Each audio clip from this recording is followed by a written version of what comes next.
Hey everybody, it's Young DRU from EatSleep Hoops. We're talking about the NBA draft. So, 5 by 5, we're going to go through some of the different picks. Today, we're going through picks 1 through 5. Definitely, once again, the Cavs have a number one draft pick. They've been in the lottery for a little bit now, and I kind of don't necessarily see that ending anytime soon. So, for those of you that don't know, the first 5 is Cleveland number 1, Milwaukee number 2, Philly has the third pick. They also have the 10th pick. Orlando has picks 4 and 12. Utah has picks 5 and 23. So, of course, starting at number 1. The first person that I think will go off the board is going to be Joel Embiid from Kansas.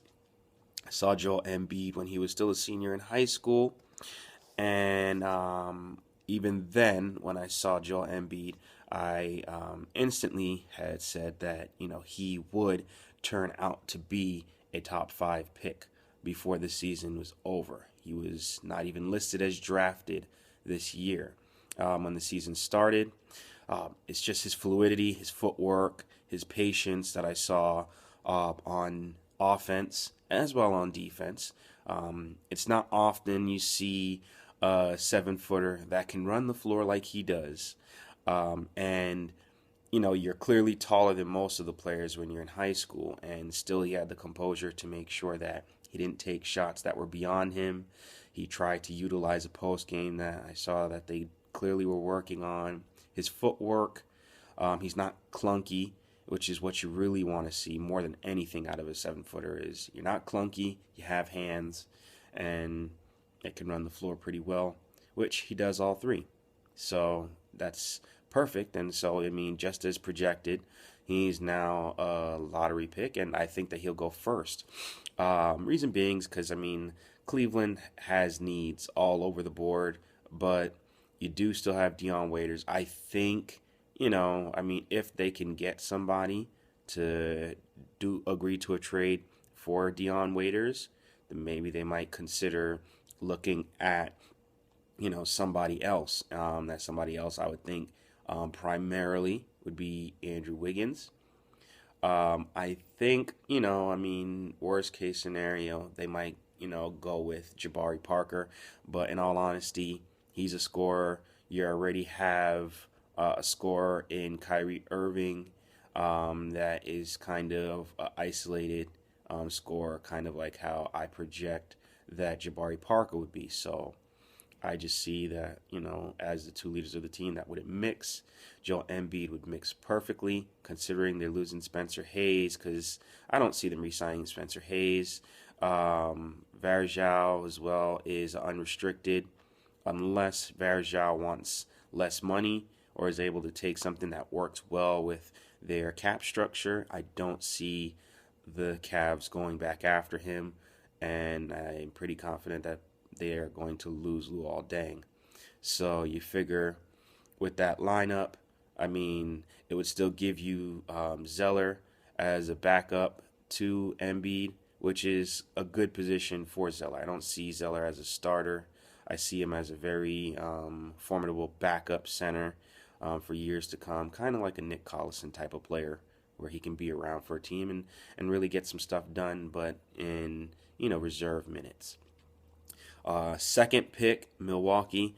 That one is a bit interesting because of the way their roster's set up, but I do see them going with Jabari Parker because with Giannis already there as a 3, it does kind of pose a bit of a conflict because of the fact that him and Parker are the same position, essentially. But I do kind of look at it as kind of like when he was at Duke with Rodney Hood. You have your scorer, which I know that Jabari Parker is a little bit more athletic than what, a lot of us were expecting, but still he's not a Giannis type athletic. And Giannis's wingspan and defensive capabilities, guarding anywhere between the 2 and the 4, NBA transitioning to more of a positionless type of system and gameplay implementation.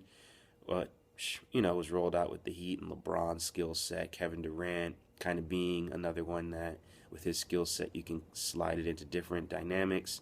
I could see them trying to figure out a way to make it work, just somehow. How, I don't know, because you'd almost be looking at a starting lineup of, Brandon Knight at the 1, maybe Giannis at the 2, Jabari Parker at the 3, Larry Sanders at the 4, with Henson at the 5. Now, if Henson's not ready to run, which I don't think he is fully there yet, you might go to smaller lineup, which might not necessarily be smaller because Giannis can still grow. So you might have Larry Sanders at the 5. I know he's going to get his act together after all the antics last year. And then you could slide Giannis or Jabari to the 4. And then whoever isn't the 4 would end up being the 3. And then you still have OJ Mayo at the 2 and Brandon Knight at the 1. So a little bit of shuffling, but I see that working out that way. With that being said, I think that for Philly, because Philly, it definitely depends on a couple of factors. Does Cleveland trade that pick? Which I don't think that they do. I think that more than anything, Cleveland will roll the dice, because if LeBron opts out and they're able to get LeBron somehow, great. If not, then, you still need to have a wing or somebody that can fit in that area to kind of be part of your future. And that can weigh heavily on it, and they can decide to just ditch the whole LeBron chase and actually just go ahead and, trade the pick like people are projecting to get some veteran pieces in there, which I think is not a smart move. So more than likely Embiid. Can't miss with that, and he has the long-term potential. So Philly, with that third pick, I feel like even though they have the third and then they have the 10th pick, I think that, you got to go with Andrew Wiggins, of course. You're not going to let Andrew Wiggins or Jabari Parker get past you.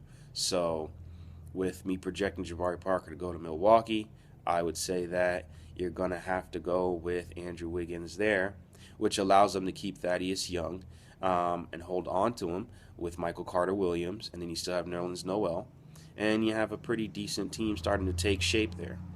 And then you still have your 10th pick, which, of course, once you get to that 10th pick, we'll get into that. But definitely I feel at that point then you can go after a small forward, because Thaddeus Young as a power forward I think is way more functional and versatile and plays better at the 4 spot than he does the 3. But you can always mix and match. Orlando is an interesting one, because Oladipo went in there as a 2 guard, maybe point guard. Played point guard most of the year. Jameer Nelson's minutes started to go down, which is a good thing. Needed to move on from that era, from since that Dwight Howard trade. So had some promising stuff happening there. So with Tobias Harris really stepping up, playing well. Aaron Aflalo's still there. That's good. And then also, you have Nikola Vucevic and Nicholson as well there. You have some free agents that's happening. Nelson's going to be a free agent. I don't expect them to re-sign Jameer. I don't expect them to re-sign Jason Maxiell. Maxiell is part of a dying breed, and with the way that their team is formulating and what's going on in the East, it wouldn't make sense. So I think that they go big with losing Maxiell, and with trying to keep with everything. I think that Julius Randle gets picked up here at the 4 spot. He can put the ball on the floor. He has a face-up game that didn't get to really be broadcasted too much at Kentucky. He does a bunch of different things, and he's got that raw potential. Kind of reminiscent of Amari before the injuries in terms of the power. The power, the athleticism. I think he puts the ball on the floor a little bit better than Amari. From the standpoint of Amari, was more so 2 dribbles, spin move, and then looking for the dunk. And more so things like that. So I think he has a little bit more to offer, and I feel like that would be a smart pick, because I still think that you give Oladipo a little bit more time at that 1 spot. the way the NBA is going, that's perfect. I mean, you have him guarding, elite point guards. Derrick Rose is still going to be elite, regardless of the injuries. You still have Kyrie Irving. You still have Russell Westbrook, Tony Parker, Rajon Rondo. There's a lot of still elite point guards. So for him to be able to lock that up, that's one less thing to worry about in Orlando and can get you on track towards being a feasible playoff contender quite soon. Definitely not next season, but on the road. Next pick, Utah, the fifth pick. This is going to be interesting because they have that 23rd pick as well, and I think that some of the other needs that they might have at the small forward spot, because you have Jefferson, that's going to be unrestricted.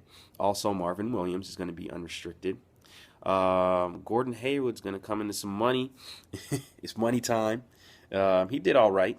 I mean, I don't think he's going to come into a whole lot because he's a restricted.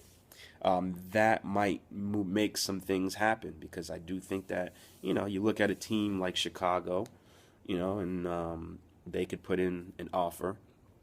I mean, he is restricted, so it's not like he's going to go somewhere, but that's going to push money out of Utah because of the fact that some teams will enter their hat in to try to get him, and it's going to up his price. So on that premise, I see him definitely coming into some money.